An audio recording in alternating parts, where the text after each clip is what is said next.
Hello बच्चों, नमस्कार। Digital platform पहली शिक्षा अकेडमी पर मैं आपका फिर से हार्दिक स्वागत करता हूं।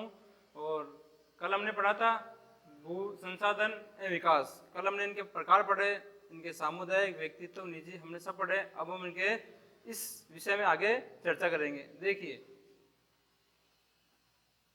भू संसाधन, हम भूमि पर रहते हैं, इसी पर अनेकों आर्थिक क्रियाकलाप करते हैं और विभिन्न रूपों में इसका उपयोग करते हैं। भूमि एक महत्वपूर्ण प्राकृतिक संसाधन है। प्राकृतिक वनस्पति, वन्य जीव, मानव जीवन, आर्थिक क्रियाएं, परिवहन तथा संचार व्यवस्थाएं भूमि पर ही आधारित हो रही है। आपने एक चीज नोट की होगी तो आप देखेंगे कि आपके जो संसाधन है, जो भी आपको भौतिक सुख सुविधाएं मिल रही है, वो सभी क्या पृथ्वी पर ही विद्यमान है। सब चीजें पृथ्वी पर ही है। आपने देखा होगा आपके आसपास जो गार्डन है, बगीचा है, रोड है, सड़कें हैं, जो भी लाइन्स हैं, पाइपलाइन, वो सब रोड पर ही है। तो जो प्रकृति की जो चीजें हैं वो सब हमें पृथ्वी पर ही विद्यमान है। देखेंगे, परंतु भूमि पर एक सीमित संसाधन है, इसलिए उपलब्ध भूमि का विभिन्न उद्देश्यों के लिए उपयोग सावधानी और योजनाबद्ध तरीके से होना चाहिए। भाई वही बात है कि जब हमें प्रकृति की देन है, हमें जब प्रकृति की जो संसाधन मिले हैं उनका उपयोग सही तरीके से होना चाहिए, ताकि हमें आगे उसके बारे में परेशानी ना उठानी पड़े। देखेंगे, भारत में भूमि पर विभिन्न प्रकार की भू आकृतियां जैसे पर्वत, पठार, मैदानी द्वीप पाए जाते हैं। लगभग 43% भू क्षेत्र मैदान है, जो कृषि और उद्योग विकास के लिए सुविधाजनक है। आपने देखा होगा कि आपके आसपास जो धरती है, जो जमीन है, उसमें क्या है, कहीं पे पेड़ है, पौधे हैं, कहीं पठार है, कहीं पे खाई है, कहीं पे जमीन है। मतलब बहुत सी चीजें हैं जो पृथ्वी को अलग अलग भागों में बांटती है। और जो मैदानी प्रदेश है, उस मैदानी प्रदेश में हमारे जो किसान भाई हैं वो खेती करते हैं, और उस खेती का उपयोग हम अनाज खाने पीने में करते हैं। देखेंगे, पर्वत पूरे भू क्षेत्र के 30% भाग में स्थित है। वे कुछ बारहमासी नदियों के प्रवाह को सुनिश्चित करते हैं, पर्यटन विकास के लिए अनुकूल परिस्थितियां प्रदान करते हैं और परिस्थितिकी के लिए महत्वपूर्ण। देश के क्षेत्रफल का लगभग 27% हिस्सा पठारी क्षेत्र है। इस क्षेत्र में खनिजों व जीवाश्म ईंधन और वनों का अपार संचय कोष है। आपने देखा होगा कि जैसे समतल भूमि है, वैसे पठार भी है, पहाड़ भी है, ऊंची चोटियां भी है। उनमें क्या होता है, वहां से साल में नदियां निकलती है, उन नदियों का पानी बहकर हमारे मैदानी प्रदेश में आता है। तो वही है, मैदानी प्रदेश भी है, पर्वतीय क्षेत्र भी है। ये सब प्रकृति की ही देन है। अब इसमें जो ये डायग्राम दिया हुआ है, डायग्राम ये कहना चाह रहा है कि जो 43% है वो 43% मैदानी भाग है, और जो पर्वतीय क्षेत्र है वो 30% है। और जो पठारी, जो पठार है, पर्वत है, जो उबड़ खाबड़, जो भी छोटे मोटे ज्वालामुखी से बने हुए हैं, वो सब क्या है, वो 27% है। आगे देखेंगे हम, इसमें वापस डायग्राम दिया हुआ है। देखिए बच्चों, डायग्राम दिया हुआ है, इस डायग्राम में क्या कहा हुआ है, इस डायग्राम में कहा गया है जो वन क्षेत्र है, वो वन क्षेत्र कितना है अपने 18.11% है। और जो बंजर तथा कृषि अयोग्य भूमि है, मतलब कि जिस पर खेती नहीं की जा सकती। आपने देखा होगा कि आपके आसपास बहुत से मैदान हैं जहां पर खेती नहीं हो सकती। क्यों? क्योंकि वह जो जमीन है वो बंजर हो चुकी है, उसने अपनी उर्वरक क्षमता खो दी है, तो उसे हम बंजर भूमि कहेंगे। देखें, गैर कृषि परियोजनाओं के अंतर्गत क्षेत्र कितने आते हैं, यह है हमारे 4.95%। उसके बाद स्थायी चारागाह तथा अन्य गोचर भूमि, वो हमारे कितने आते हैं, 4.71%। स्थायी चारागाह, आपने देखा होगा कि आपके आसपास क्षेत्र में बहुत सी जगह खाली है जो वन विभाग के अंतर्गत है, लेकिन वहाँ क्या है कि आपकी जो गाय जानवर हैं वो उनमें चारागाह करते हैं, मतलब उनमें अपना भोजन करते हैं, तो उसे चारागाह क्षेत्र कहा जाता है। विविध वृक्ष फसलों तथा उपवनों के अंतर्गत क्षेत्र, मतलब कि जो वृक्ष होते हैं, जो फसल होती है, जो फल फ्रूट होते हैं, उनके अंतर्गत भी क्षेत्र आता है तो मैदानी प्रदेश का ही, लेकिन उसे एक अलग भाग में डिवाइड कर दिया गया है। इस डायग्राम में देखेंगे हम, कृषि योग्य बंजर भूमि, पड़ती भूमि के अतिरिक्त अन्य पुरातन भूमि, वर्तमान पड़ती, शुद्ध निवल बोया गया क्षेत्र। इसमें देखिए सब डायग्राम में दिखाया गया है कि जो कृषि योग्य बंजर भूमि है वो कितनी दी हुई है, 4.0%। पड़ती भूमि के अतिरिक्त अन्य पुरातन पड़ती, वो कितनी दी हुई है हमें, वो दी हुई है 23.3%।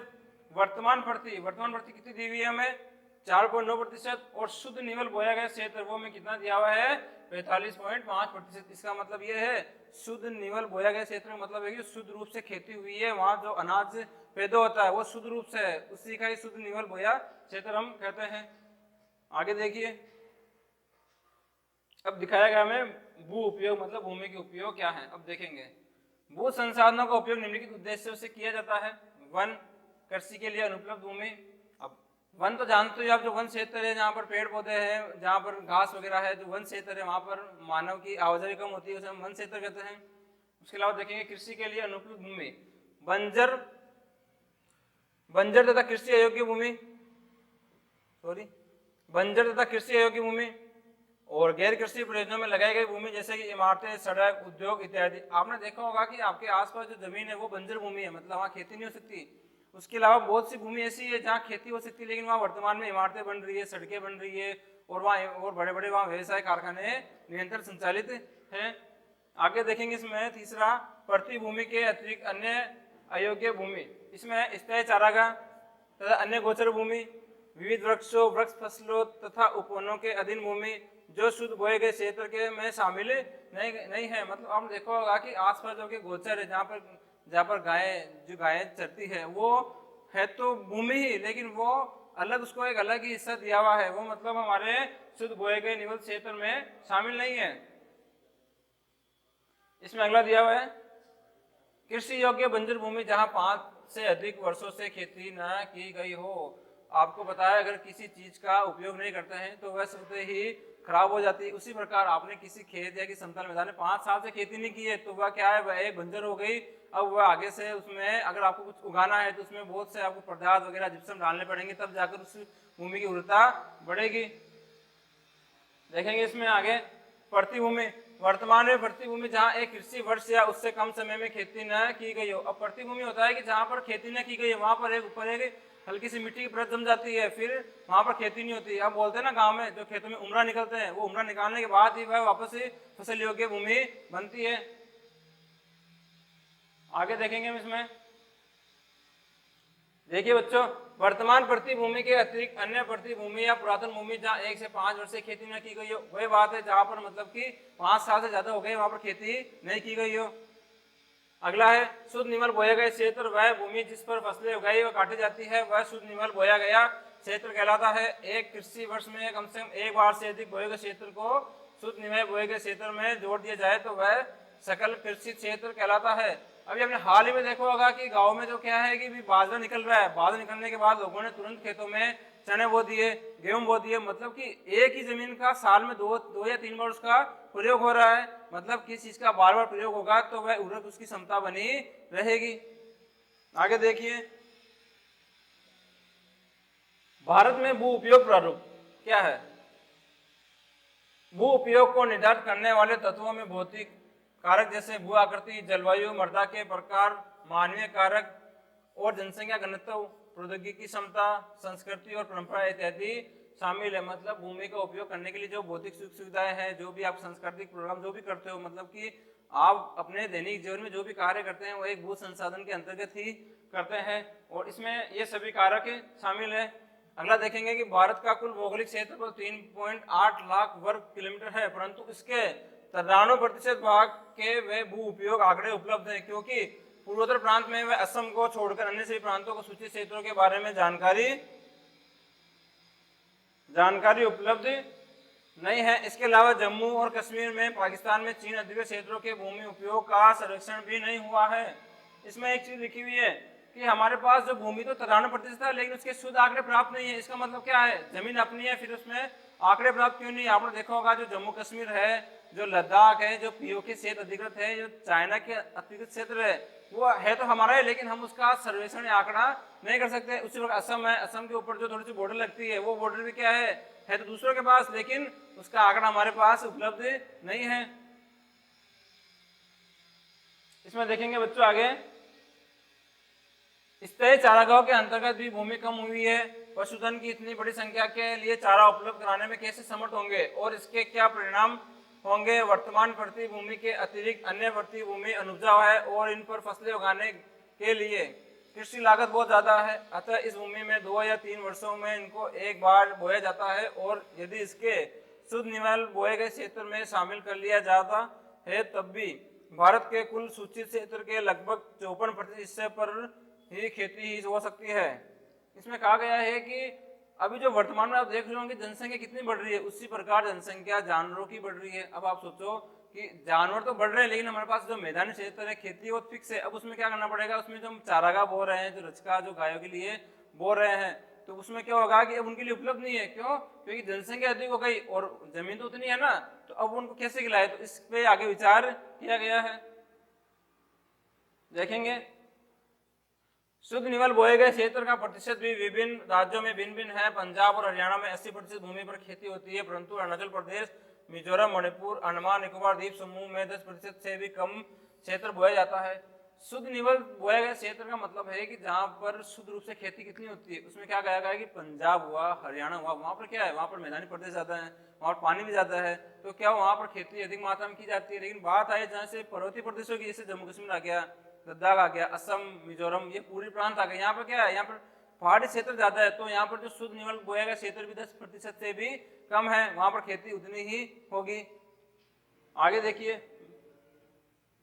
बच्चों इसमें लिखा हुआ है, हमारे देश में राष्ट्रीय वन नीति 1952 द्वारा निर्धारित वनों के अंतर्गत 33% भौगोलिक क्षेत्र में वांछित है, जिसकी तुलना में वन के अंतर्गत क्षेत्र काफी कम है। वन नीति द्वारा निर्धारित यह सीमा पारिस्थितिकी संतुलन बनाए रखने के लिए आवश्यक है। वन क्षेत्रों के आसपास रहने वाले लाखों लोगों की आजीविका इस पर निर्भर करती है। भू उपयोग का एक भाग बंजर भूमि और दूसरा गैर कृषि प्रयोजनों में लगाई गई भूमि कहलाता है। बंजर भूमि में पहाड़ी क्षेत्र, चट्टानें, सूखी मरुस्थलीय भूमि शामिल है।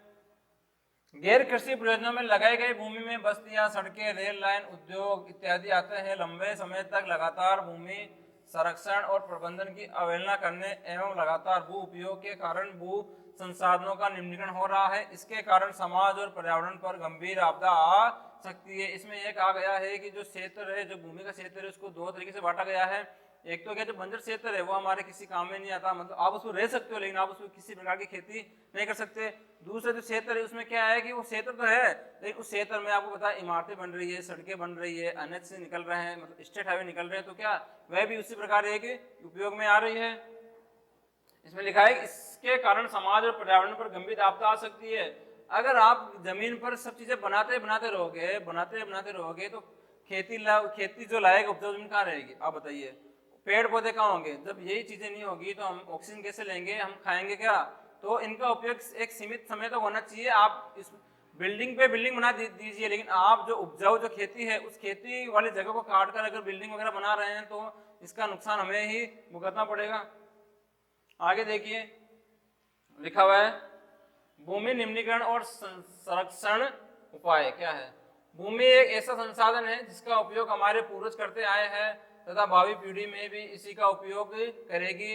इस लाइन का मतलब है कि भूमि एक संसाधन है जिसका उपयोग हमारे पूर्वज करते आए हैं तथा भावी पीढ़ी भी इसी का उपयोग करेगी। मतलब आप एक बात समझ लीजिए कि आप इस पृथ्वी पर, इस धरती पर केवल मेहमान है, न तो आप यहाँ से कुछ लेकर गए ना कुछ ले जा सकते हो। आप केवल यहाँ के संसाधनों का प्रयोग ही कर सकते हो। जैसे हमारे पूर्वज गए वैसे हमें भी जाना, लेकिन ये पृथ्वी, ये संसाधन, ये सब यही रहेगा और आने वाली भावी पीढ़ियों के लिए भी ये संसाधन रहेगा।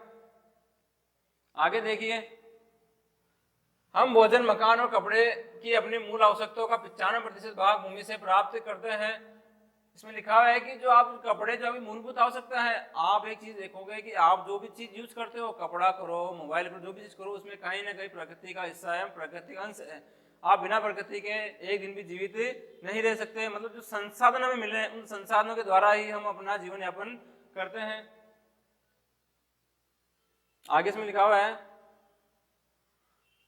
मानव क्रियाकलापों के कारण न केवल भूमि का निम्नीकरण हो रहा है बल्कि भूमि को नुकसान पहुंचाने वाले प्राकृतिक ताकतों को भी बल मिला है। इसमें यह लिखा हुआ है कि मतलब भूमि का निम्नीकरण नहीं हो रहा, जो हमारे पृथ्वी विद्यमान है मतलब उन ताकतों को बल मिला। जैसे क्या हुआ, आप देखेंगे कि ज्वालामुखी पहले कहाँ थे, अब ज्वालामुखी आने लगे। आप देखा ओजोन शरण, जो ओजोन का शरण हो रहा है, जो पराबैंगनी किरणें सीधी आ रही है वो भी अब हो रही है। क्यों?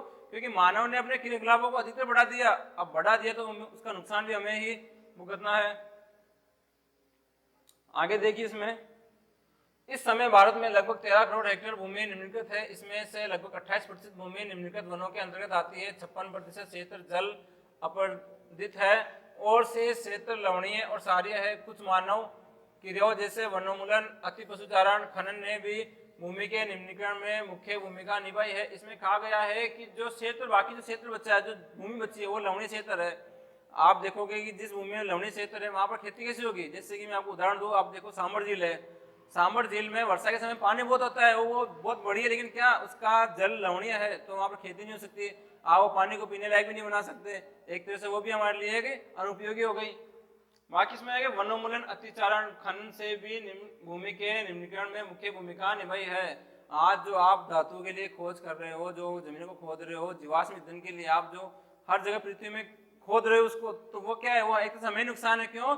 जब पृथ्वी ही चारों तरफ से खोखली हो जाएगी तो उसका क्या होगा, उसका नुकसान हमें भुगतना पड़ेगा, और भूकंप जैसे खतरनाक आपदाएं भी आ सकती है और आती है अभी भी। देखिए इसमें खनन के उपरांत खदानों वाले स्थानों को गहरी खाइयों और मलबे के साथ खुला छोड़ दिया जाता है। खनन के कारण झारखंड, छत्तीसगढ़, मध्य प्रदेश और उड़ीसा जैसे राज्यों में वनोन्मूलन भूमि निम्नीकरण का कारण बना हुआ है। इसमें लिखा हुआ है कि खनन के उपरांत, मतलब कि आप जो भी चीज का खनन कर रहे हो, कोयले का करो, किसी धातु का करो, तो करने के बाद जो बड़ी बड़ी माइंस है, जो खान है, वो क्या खुली रह जाती है। उससे क्या, उससे नुकसान हमें ही है। क्यों? क्योंकि गलती से कुछ गिर गया, कुछ मानवीय घटनाएं हो गई, तो उसका नुकसान हमें ही भुगतना पड़ेगा। इसमें लिखा है कि झारखंड, छत्तीसगढ़, मध्य प्रदेश, उड़ीसा जैसे राज्यों में वनोन्मूलन भूमि निम्नीकरण का कारण बना है। अभी अगर आप बड़ी बड़ी खाइयां खोद दोगे तो क्या होगा, पेड़ पौधे कहाँ रहेंगे? पेड़ पौधे नहीं रहेंगे। इसका अच्छा उदाहरण है कि हमारे पास ही मकराना जो शहर है, मकराना शहर में आप जाओ तो देखोगे कि उसके चारों तरफ खोखली है, वो चारों तरफ से गड्ढे गड्ढे हैं। लेकिन अब क्या है, वहां पर देखो पेड़ पौधे भी कम है, वहां पर हवा भी कम है, ऑक्सीजन का स्तर भी कम है, वहां केवल धूल ही धूल, मिट्टी ही है। देखिए इसमें आगे बच्चों, गुजरात, राजस्थान, मध्य प्रदेश और महाराष्ट्र में अति पशुचारण भूमि निम्नीकरण का मुख्य कारण है। पंजाब, हरियाणा, पश्चिमी उत्तर प्रदेश जैसे राज्यों में अधिक सिंचाई भूमि निम्नीकरण के लिए उत्तरदायी है। इसमें लिखा हुआ है कि गुजरात, राजस्थान, मध्य प्रदेश, महाराष्ट्र में अति पशुचारण भूमि निम्नीकरण का मुख्य कारण है। मतलब यहाँ पर क्या है, ये वो क्षेत्र है जो तेजी से वृद्धि कर रहे हैं, मतलब विकासशील है। इनमें क्या है, इनमें जनसंख्या तो अधिक है, लेकिन ये क्षेत्र सीमित ही है। आपने देखा महाराष्ट्र कितना बड़ा शहर है, वहां पर लोगों के पास रहने के लिए मकान भी नहीं है, फिर भी लोग वहां झुग्गी झोपड़ियों में रह रहे हैं। राजस्थान विकसित देश हो रहा है, गुजरात भी आज हमेशा विकसित राज्य की तरह ही कार्य कर रहा है। अब देखेंगे इसमें, और जो ये पंजाब, हरियाणा, पश्चिमी उत्तर प्रदेश जैसे राज्यों में अधिक सिंचाई भूमि निम्नीकरण के लिए उतरता है। मतलब पंजाब, हरियाणा, उत्तर प्रदेश से क्या है, यहाँ पर मैदानी प्रदेश अधिक है, तो उनके कारण क्या हुआ कि अधिक है ना, तो यहाँ पर खेती भी अधिक होती है, और यहाँ पर क्षेत्रफल वैसे ज्यादा है, तो वहां लोगों को इतनी परेशानी नहीं होती। देखिए इसमें, अति सिंचन से उत्पन्न जलाक्रांता भी भूमि निम्नीकरण के लिए उत्तरदायी है, जिससे मृदा में लवणीयता, क्षारीयता बढ़ जाती है। खनिज प्रक्रियाएं जैसे सीमेंट उद्योग, चूना पत्थर को पीसना, मृदा बर्तन उद्योगों में चूने, खड़िया मृदा, सेल खड़ी के प्रयोग बहुत से अधिक मात्रा में वायुमंडल में धूल विसर्जित होती है। जब इसकी परत भूमि पर जम जाती है तो मृदा की जल सोखने की प्रक्रिया अवरुद्ध हो जाती है। अब ये क्या है, आपने एक चीज नोट की होगी, तो आज आपके हर घर में मार्बल लगा हुआ है, मार्बल लगा हुआ है जमीन की जगह, तो मार्बल क्या कर रहा है, मार्बल जो आप पानी रखोगे वो पानी क्या सोखता नहीं है, उसको ऐसे का ऐसे ही निकाल देता है। मतलब क्या है, इसकी एक परत जम जाती है, जिससे कहते हैं ना मार्बल स्लेरी। आपने देखा होगा तो किशनगढ़ में डंपिंग यार्ड है, डंपिंग यार्ड में क्या हुआ, जो मार्बल की स्लेरी थी वो स्लेरी जमा दी। अब आप देखोगे कि उसमें केवल पानी इकट्ठा होता है, उसमें ना तो पेड़ पौधे हो रहे हैं, ना वो पानी सोख रहा है, तो क्या हुआ, तो ये तो है कि अब जमीन जब पानी नहीं सोखेगी तो अंदर से उपजाऊ वो कैसे बनेगी, इसका नुकसान भी हमें ही है। देखिए आगे लिखा हुआ है, पिछले कुछ वर्षों से देश के विभिन्न भागों में औद्योगिक जल नीति निकास से बाहर आने वाला अपशिष्ट पदार्थ भूमि और जल प्रदूषण का मुख्य स्रोत बन रहा है। अब जो औद्योगिक है, औद्योगिक जो व्यापार है, जो इमारतें, वहां से क्या, जो जल, गंदा जल निकल रहा है, उसे क्या है कि अब समुद्र में छोड़ दिया जाता है, नालों में छोड़ दिया जाता है। उससे क्या होता है कि जो पीने का पानी है वो खराब हो रहा है, तो वो हमारा जल प्रदूषण एक तरह से हो रहा है। और इसमें है कि आने वाला अपशिष्ट पदार्थ भूमि और जल प्रदूषण का मुख्य स्रोत है। अब लोग क्या करते हैं कि जो कचरा इकट्ठा हुआ अपने घर का, कुछ प्रोग्राम में जो कचरा इकट्ठा हुआ, उसे क्या करते हैं, उसे जलाते नहीं है, उसे क्या करते हैं जमीन में गाड़ देते हैं, पॉलिथीन वगैरह बहुत से उसको गंदा कर देते हैं। तो सोचो, पृथ्वी आगे से इतनी खोखली है, इतने उसमें खनन हो रखे हैं, वैसे उसको पानी नहीं मिल रहा, और आप उसमें कचरा डाल रहे हो, तो क्या है, पृथ्वी का में आपदा तो आनी है, उसका नुकसान भी हमें ही है। देखिए इसमें भूमि निम्नीकरण की समस्याओं को सुलझाने के कई तरीके हैं। वनारोपण और चारागाहों का उचित प्रबंधन इसमें कुछ हद तक मदद कर सकते हैं। पेड़ों की रक्षक मेखला, पशु नियंत्रण, रेतीले टीले को काटते झाड़ियां लगाकर स्थिर बनाने की प्रक्रिया से भी भूमि कटाव की रोकथाम सूक्ष्म क्षेत्रों में की जा सकती है। बंजर भूमि के उचित प्रबंधन, खनन नियंत्रण, औद्योगिक जल को परिष्करण के पश्चात विसर्जित करके जल और प्रदूषण को कम किया जा सकता है। इसमें यह कहा गया है कि जो जमीन है, जो रेगिस्तानी जो मृदु जमीन है, आप उसमें क्या कर सकते हैं, आप उसमें किनारों पर पेड़ वगैरह लगाकर उसके मृदा अपरदन को रोक सकते हैं। आप वहां पर नई नई पौधों की किस्म, पेड़ों की किस्म लगाकर उससे एक उपजाऊ भूमि बना सकते हैं। जोधपुर में जो स्थित कायरी संस्थान है, कायरी संस्थान ये करता है कि जो मरुस्थलीय प्रदेश है, उस मरुस्थलीय प्रदेश को उपजाऊ बनाने के लिए निरंतर कार्य कर रहा है। वो बीजों की अलग अलग किस्म बना रहा है ताकि मरुस्थलीय प्रदेश में भी अच्छे से खेती हो भी रही है। आज मरुस्थलीय प्रदेश में बहुत अच्छे से खेती हो रही है। उसका ये है कि लोगों ने वहां पर अधिक से अधिक वन उगाए, पेड़ पौधे उगाए, वनों को बढ़ावा दिया और मृदा अपरदन को रोका। तो वह क्या हुआ कि अब वो जमीन भी उपजाऊ बन गई है। आगे देखेंगे, इसमें लिखा हुआ है मृदा संसाधन। अब मृदा संसाधन क्या है? मिट्टी अथवा मृदा सबसे महत्वपूर्ण नवीनीकरण योग्य प्राकृतिक संसाधन है। यह पौधों के लिए विकास का माध्यम है जो पर विभिन्न प्रकार के जीवों का पोषण करती है। एक जीवित तंत्र है कुछ सेंटीमीटर गहरी मृदा बनने में। इसमें क्या, मृदा बनने में लाखों वर्ष लग जाते हैं। मृदा बनने की प्रक्रिया में उच्चावच जनक सेल अथवा सस्तर सेल, जलवायु, वनस्पति और अन्य जैव पदार्थों और कुछ समय मुख्य कारक प्रकृति के अनेक कारकों तत्व जैसे तापमान परिवर्तन, बहते जल की क्रिया, पवन, हिमनदी अपघटन क्रियाएं आदि मृदा बनने की प्रक्रिया में योगदान देती है।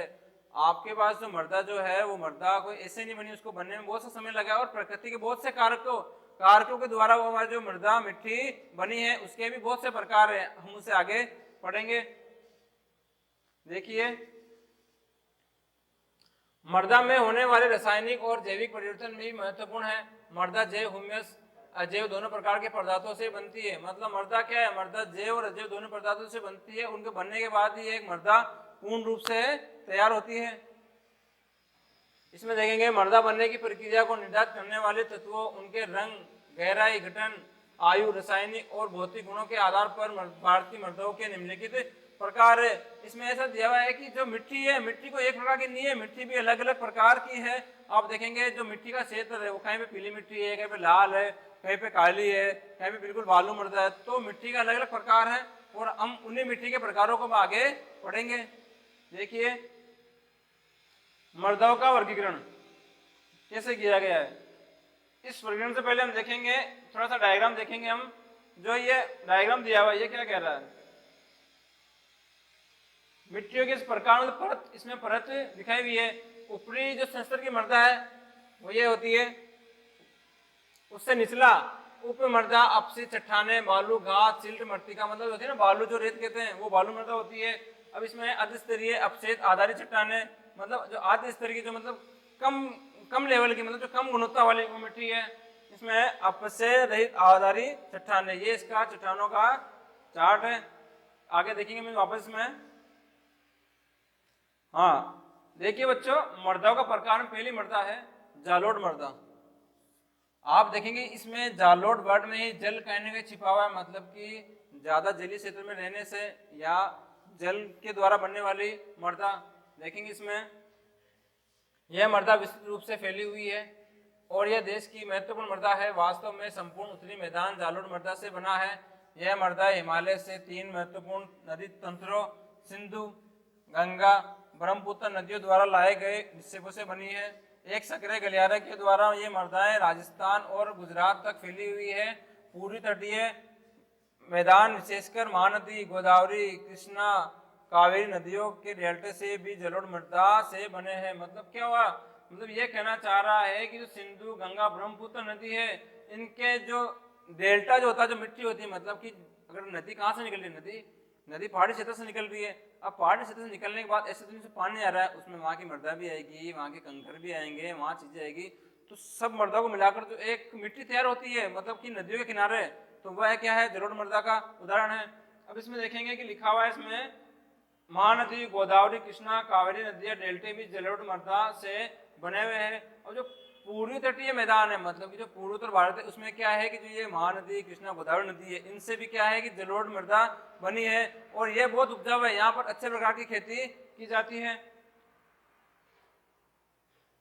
इसमें देखेंगे आगे, देखिए जलोढ़ मृदा में रेत, सिल्ट, मृतिका के विभिन्न अनुपात पाए जाते हैं। जैसे हम नदी के मुहाने से घाटी में ऊपरी ओर जाते हैं तो मृदा के कणों का आकार बढ़ता है, चला जाता है। इसमें देखिए नदी घाटी के ऊपरी भाग में जैसे ढाल भंग के समीप मोटे कणों वाली मृदाएं पाई जाती है, ऐसी मृदाएं पर्वतों की तलहटी पर बने मैदानों जैसे द्वार, चो, सेतर, तराई आमतौर पर पाई जाती है। अब मतलब जो वही इसमें कहा गया है कि जो नदियां है, नदी जो पानी नीचे लेकर आएगी वो उसका क्षेत्र एक थोड़ी है, और उनका भी अलग प्रकार है। जैसे देखेंगे चो क्षेत्र हो गया, ये भी एक अलग मिट्टी का जो मतलब प्रतिभूमि होती है, मतलब मिट्टी में प्रकार होता है। तराई ज्यादा गीली मिट्टी अब आमतौर पर पाई जाती है। आपको पता है कि जो नदी के किनारे जो मिट्टी है वो तो आमतौर पर जाहिर सी बात है वो तो गीली होगी। आगे देखिए इसमें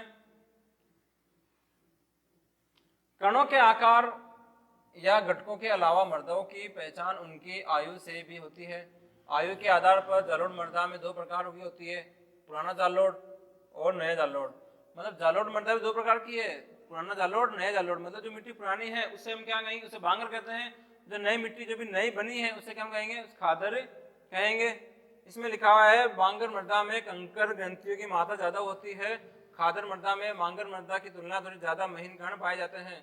आपने अगर एक चीज नोट की है तो आपके घरों में अगर मकान में काम चला है, इमारतों काम चला, तो आप जो बजरी मंगाते हो वो बजरी क्या है, वो बजरी किसी न किसी नदी के किनारे से लाई हुई है। क्यों? क्योंकि उसके कण मोटा है। भाई कण मोटे होंगे तभी तो वो सीमेंट में घुल के सही काम होगी। तो वो क्या है, वो ये पुराना जालोढ़ तो है जिसके कण मोटे आते हैं। आपने देखा होगा कि बजरी को छानने के बाद जो कण निकलते हैं वह मोटे कण इसी मिट्टी से निकलते हैं। देखिए इसमें आगे जालोढ़ मृदाएं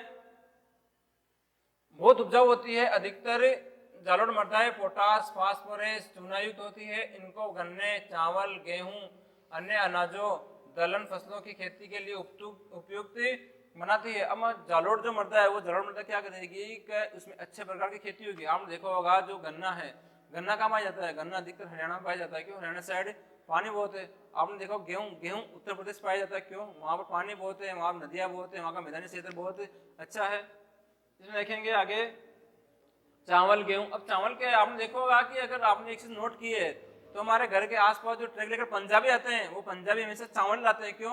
क्योंकि वहाँ की जो मिट्टी है वो दलदली है, वहाँ पर पानी जाता है, तो वहाँ पर चावल की खेती भी अच्छी होती है। आगे इसमें है कि अधिक उपजाऊपन के कारण जालोढ़ मृदा वाले क्षेत्रों में गहन कृषि की जाती है भी अधिक है। सूखे क्षेत्रों की मृदाएं अधिक क्षारीय होती है। इन मृदाओं का सही उपचार और सिंचाई करके इनकी पैदावार भी बढ़ाई जा सकती है। मतलब जो मृदाएं क्या होती है, उपजाऊ होती है, आप उसमें उर्वरक डालकर, डीएपी खाद डालकर भी आप उन मिट्टी को उपजाऊ बना सकते हैं। आगे देखिए इसमें सॉरी ये पीछे एक मैप छूट गया था, मैं आपको मैप दिखाता हूँ। मैप क्या कहना चाह रहा है, मैप कहना चाह रहा है जो ये पर्वत प्रदेश और वन है वो देखो कहाँ कहाँ है। अगर आपने एक चीज नोट की होगी तो ये देखिए कहाँ है, ये ऊपर जो जम्मू कश्मीर क्षेत्र आ गया, हिमाचल प्रदेश आ गया, और आप देखेंगे इधर ये भूटान के पास क्षेत्र आ गया, अरुणाचल क्षेत्र आ गया। यहाँ पर क्या है, यहाँ पर्वतीय प्रदेश अधिक है। उसी प्रकार आप देखेंगे आपस इसमें जलोढ़, जल वाली मृदा। अब जलोढ़ देखिए कहाँ है, जल इधर ही आता है। आपको पता है पंजाब क्या है, 5 नदियों का संगम है, तो वहाँ जल अधिक होगा। इसमें देखिए इधर जल आ रहा है, इसमें देखिए कि आप इस पूर्वी तटीय मैदान में भी जल आ रहा है। अब लाल और पीली मिट्टी, लाल पीली मिट्टी तो देखिए कि ये सारे जो आ गए आंध्र प्रदेश आ गए, इधर जो पूर्वोत्तर भारत के प्रदेश हैं उसमें सब में लाल मिट्टी, पीली मिट्टी पाई जाती है। अब काली मिट्टी, आप काली मिट्टी देखेंगे तो बीच में मैंने आपसे कहा था कि जो उत्तर प्रदेश है, मध्य प्रदेश है, इनमें क्या है कि मैदानी क्षेत्र अधिक है। अगर मैदानी क्षेत्र अधिक है तो क्या होगा, वहां पर उपजाऊ भी अच्छी होगी, उपजाऊ अच्छी होगी तो वहाँ काली मिट्टी वहां पर अधिकता में पाई जाती है। अब लेटेराइट मिट्टी और सूक्ष्म मिट्टी, आप देखेंगे जो सूक्ष्म मिट्टी है वो सूक्ष्म मिट्टी कहाँ है, इसमें ये देखिए सूक्ष्म मिट्टी यह है कि मतलब जहाँ पर बहुत अधिक सूक्ष्मता है, जहाँ मरुस्थलीय मृदा है। तो आपको पता है आपने हमारे राजस्थान में मरुस्थल है, पता ना, पश्चिमी जो राजस्थान में मरुस्थल प्रदेश है, तो वहाँ पर भी वो मिट्टी पाई जाती है। उसमें बाद गुजरात, हरियाणा में भी ये बहुत थोड़ी बहुत मिट्टी पाई जाती है। इसमें लिखा हुआ है अभी लेटेराइट मृदा। आप देखेंगे कि तो लेटेराइट जो मृदा है, लेटेराइट मृदा को इधर पाई जाती है, देख रहे हैं आप, ये इस तटीय प्रदेश में पाई जा रही है और यहाँ पर भी पाई जा रही है। तो इसका मतलब ये है कि लेटेराइट मृदा चाय की खेती के लिए अच्छी होती है। आपको पता है चाय खेती हमारी कहाँ होती है, कर्नाटक में, केरला में, इधर चाय हमारी अच्छी होती है। तो अब ये मृदा इसके लिए उपयुक्त है। आगे देखेंगे हम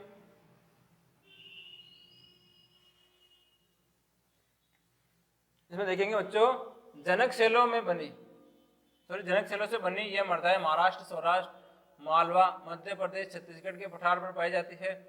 दक्षिणी पूर्वी दिशा में गोदावरी, कृष्णा नदियों की घाटियों तक फैली हुई है। मतलब ये जो मृदा है, जो जलोढ़ मृदा है, वो कहाँ है? महाराष्ट्र, सौराष्ट्र, मालवा, मध्य प्रदेश, छत्तीसगढ़ के पठारों पर पाई जाती है। मतलब क्या है कि यहाँ पर क्या है, यहाँ पर अधिक मात्रा में नदियाँ निकलती है, महानदी, गोदावरी, कृष्णा नदी देखी होगी आपने, नदियाँ निकलती है। इसमें क्या हुआ कि जो अब जो मिट्टी है वो नदी के पास ही होगी, तो वो इसी क्षेत्र में पाई जाती है। आगे देखिए, इसमें काली मृदा। काली मृदा बहुत महीन कण अर्थात मृतिका से बनी है। इसकी नमी धारण करने की क्षमता बहुत होती है। इसके अलावा ये मृदाएं कैल्शियम कार्बोनेट, मैग्नीशियम, पोटास, चूने जैसे पौष्टिक तत्वों से परिपूर्ण होती है, परंतु इनमें फास्फोरस की मात्रा कम होती है। अब देखो जो काली मृदा है, वो काली मृदा कितनी अच्छी है कि इसमें देखो आप कैल्शियम कार्बोनेट, मैग्नीशियम, पोटास और चूने जैसे पौष्टिक तत्व इसमें परिपूर्ण है, मतलब इसमें पूर्ण रूप से पाए जाते हैं। लेकिन इसमें फास्फोरस की कमी होती है, बस आपको यह बात ध्यान रखनी है। अब देखिए इसमें आगे, गर्म और शुष्क मौसम में इन मृदाओं में गहरी दरारें पड़ जाती है, जिससे इनमें अच्छी तरह वायु मिश्रण हो जाती है। गीली होने पर यह मृदाएं चिपचिपी होने हो जाती है और इनको जोतना बहुत मुश्किल हो जाता है। इसलिए इनकी जुताई मानसून पहले ही प्रारंभ हो जाती है और बौछार से पहले ही शुरू कर दी जाती है। अगर आपने एक चीज नोट की होगी, इसमें लिखा हुआ है कि सूखने पर दरारें पड़ जाती है। आज देखो आप गांव जो क्षेत्र है, गांव क्षेत्रों में क्या होता है कि जो लोग घरों में नीपते हैं, आंगन नीपते हैं, जो चूल्हे को नीपते हैं, उसमें क्या होता है आप देखोगे कि सूखने के बाद वो उसमें दरारें पड़ जाती है। इसलिए उसको सही ढंग से उसको चिपकाया हाथों से जाता है। इसमें लिखा हुआ है कि इसकी जुताई मानसून प्रारंभ होने से पहले ही बौछार से शुरू कर जाती है। मतलब कि क्या होगा, जो मानसून आने से पहले ही काली मृदा में जो क्या है उसको कार्यक्रम उसका स्टार्ट कर दिया जाएगा। आगे देखिए,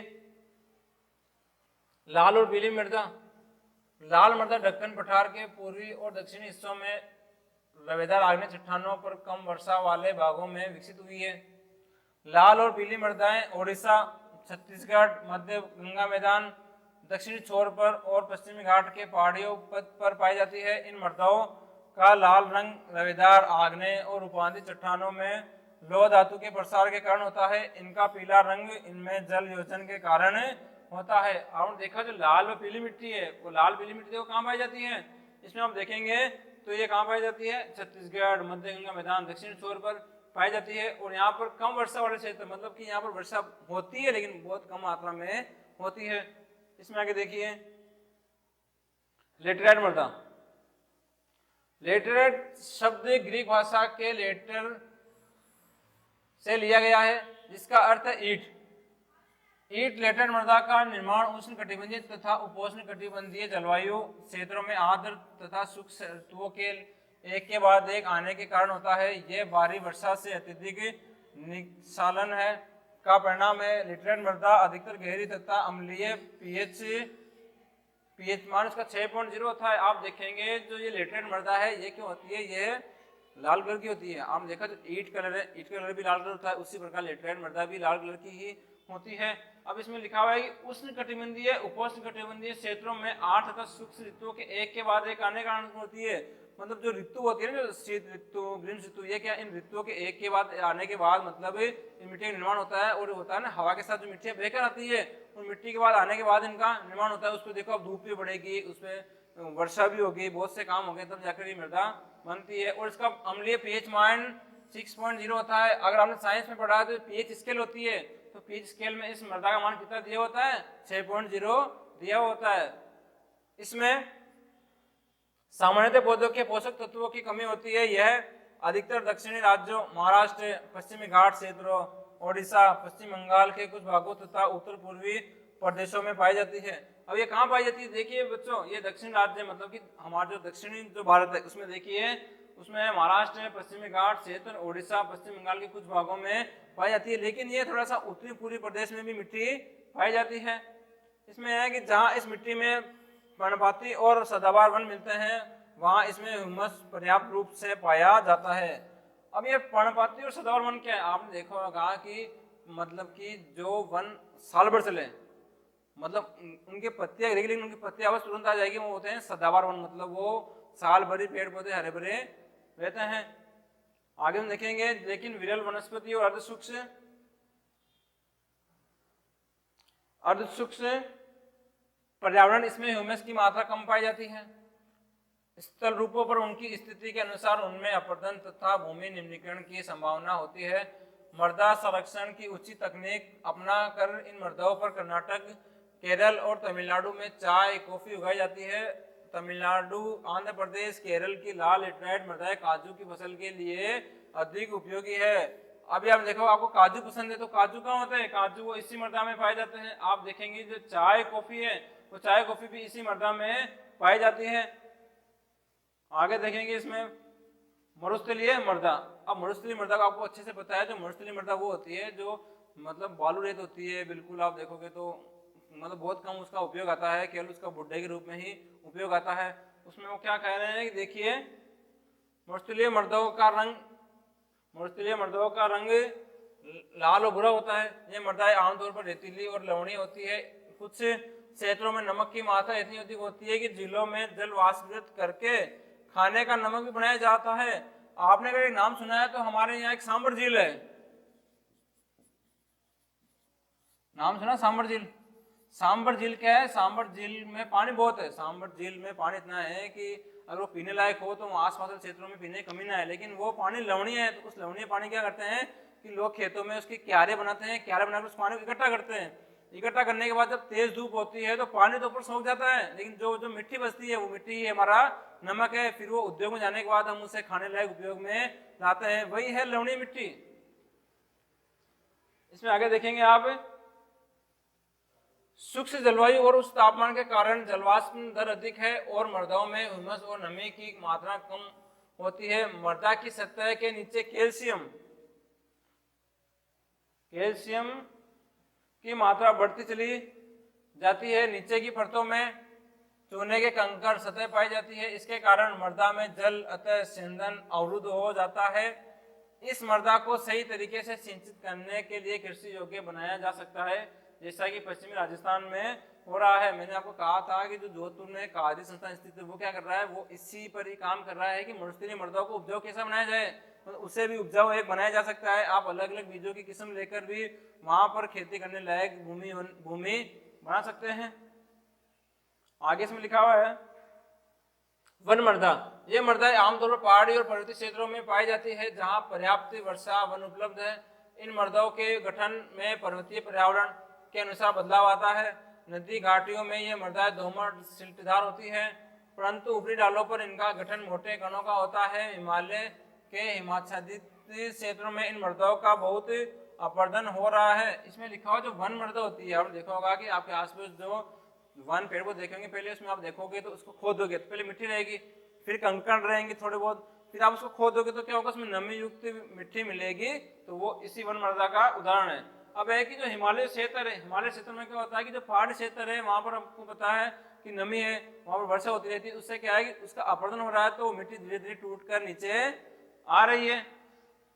इसमें लिखा हुआ है कि और ये आधिकारिक तथा ह्यूमस रहित होती है। नदी घाटियों के निचले क्षेत्रों में, विशेषकर नदी सोपानों, जलोढ़ पंखों आदि में ये मृदाएं उपजाऊ होती है। मतलब यह है कि उनका जो भाव क्षेत्र होता है जहाँ पर वो बहती है, मतलब किसी जलोढ़ पंखों, मतलब जो जल लास्ट तक रहता है उनका, तो वहां तक भी इनका मतलब की मिट्टी पाई जाती है। और जो वहां जो मृदा होती है विशेषकर उपजाऊ होती है। हमने नाम सुना होगा गंगा ब्रह्मपुत्र डेल्टा।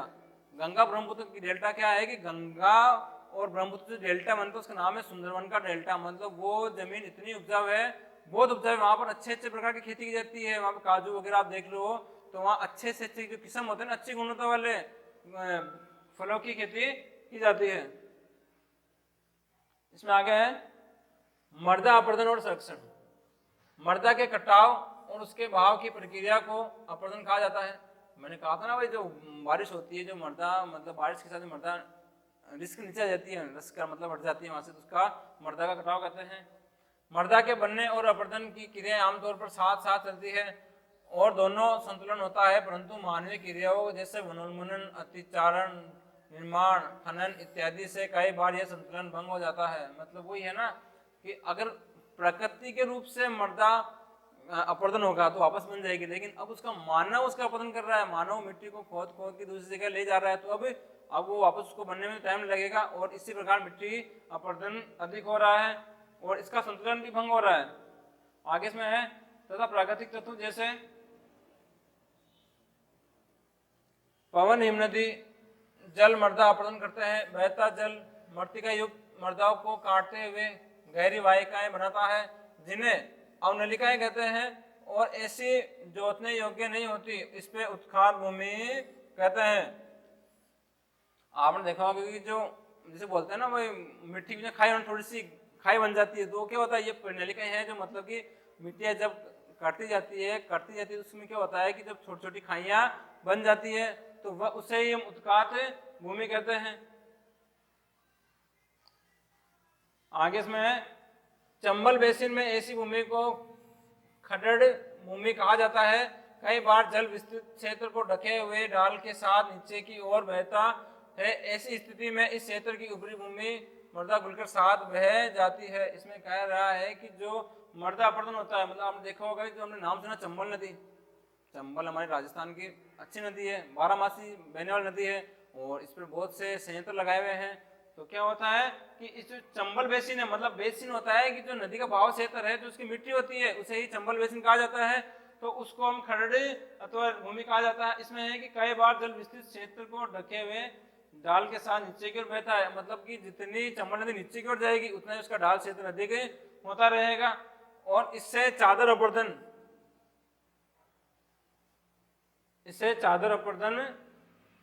कहा जाता है। पवन द्वारा मैदान अथवा ढालू क्षेत्र से मृदा को उड़ा ले जाने की प्रक्रिया को पवन अपरदन कहा जाता है। मैंने कहा था ना कि अगर पवन के मतलब मिट्टी के साथ हवा के साथ क्या होता है, मिट्टी भी उड़कर चल जाती है, एक स्थान से उड़कर दूसरे स्थान चल जाती है, उसे भी पवन अपरदन कहते हैं। हमने देखा जो जल से जो मिट्टी का अपरदन होता है उसे मृदा अपरदन कहते हैं, लेकिन जो हवा के माध्यम से जो मिट्टी उड़कर जा रही है दूसरी जगह उसे पवन अपरदन कहेंगे। कृषि के गलत तरीकों से भी मृदा अपरदन होता है। गलत ढंग से हल चलाने, जैसे ढाल पर ऊपर से नीचे की ओर हल चलाने से वाहिकाएं बन जाती है जिसके अंदर से बहता पानी आसानी से मृदा का कटाव कर देता है। जो ढलाने जो पहाड़ी क्षेत्र होते हैं उसमें क्या होता है कि उसमें जो खेती करते हैं किसान, तो क्या होता है कि उसमें आप एक चीज देखेंगे कि अगर ऊपर से नीचे आ रहा है कोई ट्रैक्टर से खेत जोतने वाला आ रहा है तो वो क्या होगा, वो अधिक मात्रा मिट्टी को ले आएगा और वहां पे भी पर्णलिकाएं बन जाएगी। ढाल वाली भूमि पर सर्वोच्च रेखाओं के समानांतर हल से ढाल के साथ जल बहाव की गति बढ़ती है, इसे सर्वोच्च जुताई कहा जाता है। आपने देखा होगा कि जो पहाड़ी क्षेत्र है, जो जहाँ पहाड़ ज्यादा है, जहाँ डूंगर या पर्वतीय क्षेत्र ज्यादा है, वहाँ क्या होता है, वहाँ खेती ढाल वाले क्षेत्र में होती है, सीढ़ीनुमा होती है। क्यों? क्योंकि वहाँ अगर खेती समतल की तरह करेंगे तो पानी एक जगह इकट्ठा हो जाएगा। सीढ़ीनुमा से क्या होता है कि जब सीढ़ीनुमा खेती करते हैं तो पानी क्या बहाव के साथ बहता बहता नीचे आ जाता है और मिट्टी नहीं कटती और पेड़ पौधे सही तरह से उपज होती है।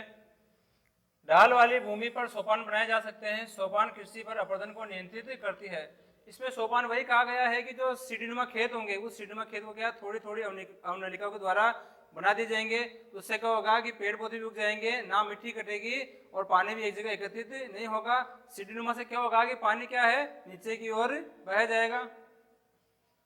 पश्चिमी और मध्य हिमालय में सोपान अथवा सीढ़ीदार कृषि काफी विकसित है। इसमें लिखा हुआ है पश्चिमी और मध्य हिमालय जो पहाड़ी क्षेत्र है, जैसे उत्तराखंड हुआ, जम्मू कश्मीर हुआ, असम, अरुणाचल प्रदेश, जो ये है हिमालय क्षेत्र है, इसमें क्या है कि पहाड़ बहुत अधिक मात्रा में है, तो वहाँ खेती करने के लिए सीढ़ीनुमा खेती की जाती है। तो उससे क्या है कि वहाँ की फसलें अच्छी उपज हो जाती है। बड़े खेतों को पट्टियों में बांटा जाता है। फसलों के बीच में घास की पट्टियां उगाई जाती है। इसमें लिखा हुआ है कि जो बड़े खेत है, बड़े खेत को एक न करके छोटी छोटी पट्टियों में बांट दिया जाता है। क्यों? क्योंकि आपको पता है कि पहाड़ी क्षेत्र पर अगर खेती अधिक मात्रा में करेंगे तो वहां पर उनको निकालने करने में बहुत सारी परेशानी होगी, तो उनको छोटे छोटे भाग में डिवाइड कर दिया जाता है, उसे ही सीढ़ीनुमा खेती कहते हैं। ये पवनों द्वारा जनित बल को कमजोर करती है। इस तरीके को पट्टी को कृषि कहते हैं। इसमें लिखा है कि जो पवन मतलब हवा, जो हवा चलती है तो ये क्या है, हवा के माध्यम को कम करती है। आपने देखा होगा कि आंधी के टाइम क्या होता है कि एकदम हवा चलती है तो बहुत से पेड़ फसलें एकदम नीचे हो जाती है, तो उससे फसलें खराब हो जाती है। सीढ़ीनुमा खेतों में क्या होगा कि वो अलग अलग पट्टियों में डिवाइड होगी, तो क्या होगा कि उन पर इतना असर नहीं पड़ेगा। पेड़ों को कतारों में लगाकर रक्षक मेखला बनाना भी पवनों की गति को कम करता है। इन रक्षक पट्टियों का पश्चिमी भारत में रेत के टीलों के स्थानीयकरण में बहुत महत्वपूर्ण योगदान रहा है। आपने देखा होगा कि अगर एक सिंगल पेड़ है, कहीं अगर सिंगल पेड़ खड़ा है तो तेज हवा चलने पर वो पेड़ नीचे गिर जाएगा, लेकिन उसी के साथ अगर 8-10 पेड़ खड़े होंगे तो वह नीचे नहीं गिरेंगे। इसे ही पेड़ों की मेखला कहा जाता है और ये अधिकतर पर्वतीय प्रदेश वाले भागों में पाया जाता है। देखा, ठीक है बच्चों, आपने देखा अभी कि हमारा संसाधन विकास का जो चैप्टर है वो कंप्लीट हो चुका है। अभी तक हमने उसके में वनों के प्रकार पढ़ रहे, मिट्टी के प्रकार पढ़ रहे, हमने पर्वतीय क्षेत्र पढ़ रहे, हमने ये भी देखा कि मरुस्थल में किस प्रकार की खेती होती है, पहाड़ी क्षेत्रों में किस प्रकार खेती होती है, वहाँ पर मृदा संरक्षण को कैसे रोका जाता है और वहाँ खेती व तालाबों जो जिस प्रकार से जो भी होता है, तो हमने इस पार्ट में संपूर्ण रूप से देख लिया। अब हम इनके अभ्यास प्रश्न देखेंगे। इसमें लिखा हुआ है लोहा ऐसा के किस प्रकार का संसाधन है। आपको बताया जो लोहा है, जो आप लोहा काम में लेते हैं, वो किस प्रकार का संसाधन है। इसमें आप देखिए, पहला है नवीनीकरण योग्य, दूसरा है जैव, तीसरा है परवा, चौथा है अनिम्नीकरण योग्य। अब देखो इसमें लिखा हुआ नवीनीकरण योग्य, क्या आप इसे वापस काम में ले सकते हैं। आपको बताया अगर आपके घर में कोई लोहे का गेट या कुछ भी बना है तो आप उसको वापस भी बेचकर उसका नया लोहा प्राप्त कर सकते हैं। इसमें है जैव, उस लोहे में जीवन व्याप्त होता है, इसमें लोहे में जीवन व्याप्त नहीं होता। इसमें लिखा हुआ है परवा, परवा मतलब हवा के साथ बहने वाला, तो लोहा क्या हवा के साथ उड़ता है, बहता है, नहीं बहता। फिर इसमें आगे लिखा है कि अनिर्वहन योग्य, मतलब कि यह है कि अगर आप लोहे को एक बार काम में ले लोगे तो वापस काम में आएगा क्या, हाँ बिल्कुल आएगा। तो इसका आंसर क्या होगा, नवीनीकरण योग्य, मतलब कि हम इस धातु को एक बार काम में लेने के बाद भी वापस दोबारा काम में ले सकते हैं। अगला प्रश्न है पंजाब में भूमि निम्नीकरण निम्नलिखित में से मुख्य कारण क्या है। मतलब पंजाब में जो खेती हो रही है भूमि का मुख्य कारण क्या है। इसमें है पहला ऑप्शन गहन खेती, दूसरा है वनोन्मूलन, तीसरा है अधिक सिंचाई, चौथा है अति पशुचारण। देखो गहन खेती मतलब कि जहाँ पर थोड़ी सी जगह में बहुत सारी खेती हो, वहाँ पर पेड़ों की मात्रा बहुत अधिक हो, ऐसा तो नहीं है। इसमें वनोन्मूलन, वहाँ पर वनों की कमी भी नहीं है। इसमें है अधिक सिंचाई, हाँ बिल्कुल सिंचाई अधिक, क्यों, क्योंकि आपको बताया पंजाब क्या है कि 5 नदियों का संगम है, तो वहाँ पानी अधिक है तो वहाँ सिंचाई भी अधिक होगी नहरों के माध्यम से। अगला है अति पशुचारण, पशु है लेकिन वहाँ पर इतना पशुचारण नहीं है, तो इसका आंसर क्या होगा, अधिक सिंचाई। अगला प्रश्न देखेंगे तीसरा, निम्नलिखित में से किस प्रांत में सीढ़ीदार सोपानी खेती की जाती है। अभी हमने हाल ही में पाठ में देखा है कि जो सीढ़ीनुमा जो खेती होती है वो खेती क्या पहाड़ी क्षेत्रों पर होती है, आपको बताया। तो आपने देखिए पहाड़ी क्षेत्र कौन से, पंजाब मैदानी भाग है, पंजाब नहीं है। हरियाणा भी मैदानी भाग है, हरियाणा भी नहीं है। उत्तर प्रदेश के मैदान, आपको बताया कि उत्तर प्रदेश में सर्वाधिक गेहूं की खेती होती है, मतलब वहां सर्वाधिक मैदानी भाग है। तीसरा रहा उत्तराखंड, इसका आंसर है उत्तराखंड, क्योंकि पता है वो उत्तराखंड क्या है, उत्तराखंड पहाड़ी भाग है। आप नाम सुना होगा केदारनाथ, बद्रीनाथ, हरिद्वार, नाम सुने, वो क्या है पहाड़ी क्षेत्रों में ही है, तो इसका आंसर भी क्या होगा, उत्तराखंड ही होगा। अगला प्रश्न देखेंगे, इसमें लिखा है कि इनमें से किस राज्य में काली मृदा मुख्य रूप से पाई जाती है। काली जो मृदा होती है वो मुख्य रूप से कहाँ पाई जाती है, मैंने आपको बताया था जहाँ पर जल की अधिकता होगी, जहाँ कपास की खेती होगी, वहीं काली मृदा पाई जाएगी। तो इसमें हम देखेंगे पहला ऑप्शन है जम्मू और कश्मीर। जम्मू कश्मीर आपको पता है बर्फीला इलाका है, बर्फ ज्यादा होती है, तो वहां पर पानी है लेकिन बर्फ के रूप में विद्यमान है, ठीक है। अगला है इसका महाराष्ट्र, राजस्थान, झारखंड। अब राजस्थान बताया आपको वैसे मूर्तिले प्रदेश है तो पानी की कमी है। झारखंड है लेकिन वहां पर थोड़े से पहाड़ी क्षेत्र अधिक है, तो इसका आंसर होगा महाराष्ट्र। महाराष्ट्र में काली मृदा मुख्य रूप से पाई जाती है।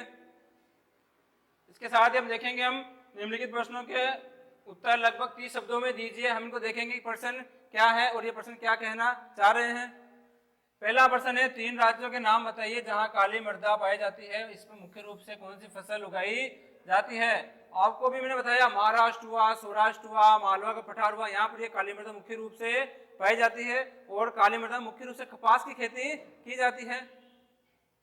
अगला प्रश्न है पूर्वी नदी के डेल्टाओं पर किस प्रकार की मृदा पाई जाती है। इस प्रकार की मृदा 3 मुख्य विशेषताएं क्या है। आपको पता है पूर्वी तट मैंने आपको बताया था अभी हाल ही में कृष्णा गोदावरी ये इनका संगम हो गया, जो आंध्र प्रदेश से नदियां निकलती है वहां पर क्या वहां मिट्टी पाई जाती है जहां पर अधिक काजू की खेती होती है और वह मृदा अति उपयोगी है। अगला प्रश्न है कि पहाड़ी क्षेत्रों में मृदा अपरदन की रोकथाम के लिए क्या कदम उठाने चाहिए। इसमें आया कि पहाड़ी क्षेत्रों में मैंने भी आपको हाल ही बताया था कि जो पहाड़ी क्षेत्र है जहाँ पर्वत क्षेत्र अधिक है वहां पे क्या आएगी सीढ़ीनुमा खेती की जाती है, मतलब बीच में अवनलिका बनाकर की जाती है।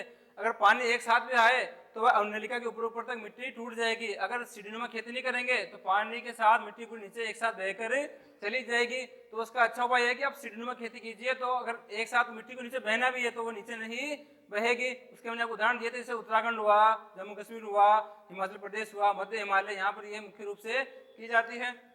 अगला प्रश्न है, जैव और अजैव संसाधन क्या होते हैं, कुछ उदाहरण दीजिए। अब ये हाल ही में देखा जो जैव संसाधन, अजैव संसाधन। जैव संसाधन जिसमें जीवन व्याप्त होता है, वन्य जीव, पशु, प्राणी, फल, पेड़ पौधे जो हो गए। अजैव संसाधन में क्या हो गए, आपको पता है धातु, जो मैंने कहा था वो एलिमेंट्स होते हैं, धातु, पत्थर, ये अजैव संसाधन के रूप हो गए। आपको इन दोनों में अंतर बताना है। आपको कहना है कि भाई जैव संसाधन का ये उपयोग होता है, अजैव का ये उपयोग होता है। ठीक है साथियों, अगले इसमें है कि निम्नलिखित प्रश्नों के उत्तर लगभग 120 शब्दों में दीजिए। इसमें लिखा हुआ है पहला प्रश्न, भारत में भूमि उपयोग प्रारूप का वर्णन कीजिए। 1960-1961 से वन के अंतर्गत क्षेत्रों की कुछ महत्वपूर्ण वृद्धि नहीं हुई, इसका क्या कारण है? आप बता देना कि जो भूमि है, भूमि का अलग अलग रूप से किस प्रकार प्रयोग है और वहां पर कैसे वनोन्मूलन कारण है, कैसे लोग प्रकृति का अति दोहन कर रहे हैं और कैसे हमें परेशानी उठानी पड़ रही है। इसको आप 120 शब्दों में अपने हिसाब से लिख देना। और आप मान के चलिए आप वीडियो को 1 से 2 बार देखेंगे तो आप इनका भी आंसर दे सकेंगे। अगला है, प्रौद्योगिकी और आर्थिक विकास के कारण संसाधनों का अधिक उपभोग कैसे हुआ है? आपको बताएं, जैसे जैसे तकनीक बढ़ी है, जैसे जैसे व्यवसाय बढ़ा है, तकनीक बढ़ी है, वैसे वैसे क्या हुआ, धातु और प्राकृतिक संसाधनों का अधिक उपयोग होने लगा। अधिक उपयोग होने लगा तो क्या हुआ, प्रकृति का हनन होने लग गया, उनका उपयोग अधिक हो रहा है, तो पृथ्वी में अस्त व्यस्त हो रही है।